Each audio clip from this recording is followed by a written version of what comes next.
Well, I think that idea that there was political risk over and above the normal political risk has come out. And I think this is about the strength of the US economy and the dollar and the impact this may have on the European economy as well as the ECB. I don't think it's about political risk. I think it's about the economy.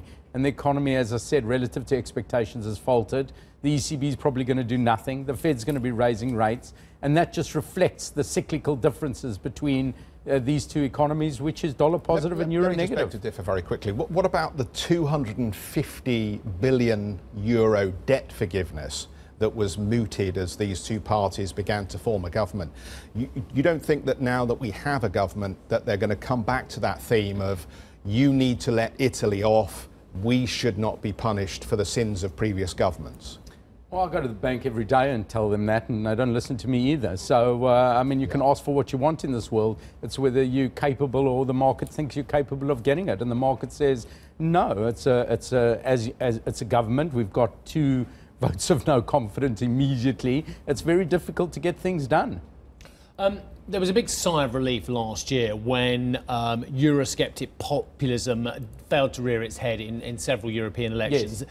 This year, I think those worries are still very prevalent as well. A lot of hope for Europhiles from Macron, concern about what's going on in Germany and the lack of strength from Frau Merkel. Plus, of course, throughout the continent, we have other issues and same old debt piles, etc., etc.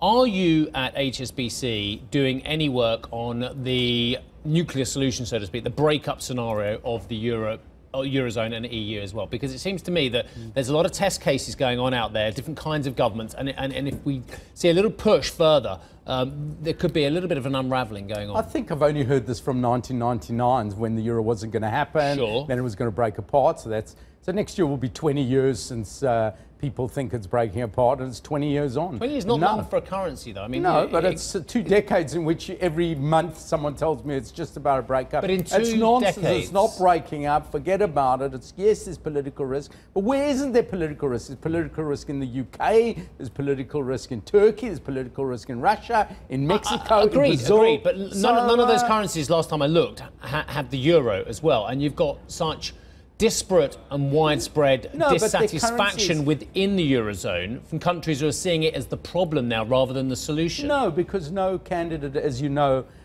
is... Yet, David. Yeah, well, it can happen. I mean, last year I was hearing Wilders was going to win and Le Pen's going to win and the Euro's finished. No, you and didn't it was hear that. just, oh yes, I did. It was just nonsense. The Euro went to 105, Macron got elected and we went to 125 because you overstated political risk. And now you've done it in Turkey. Now you've done it in Russia. Populism is on the rise and they're getting larger shares of the vote than they've had in decades. Absolutely. That is exactly what happened. They did not get into government as predicted. But no one expected Wilders to get into government. That's everywhere.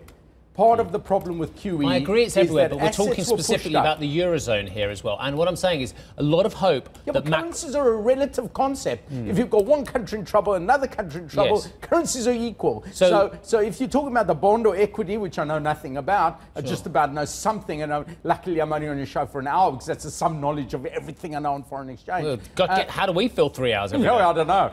You get people like me on. But what I'm saying is it's a relative concept. And what we started off this year is people were very negative about the dollar and the US administration. And suddenly politics go sour elsewhere. And that leveled out the dollar.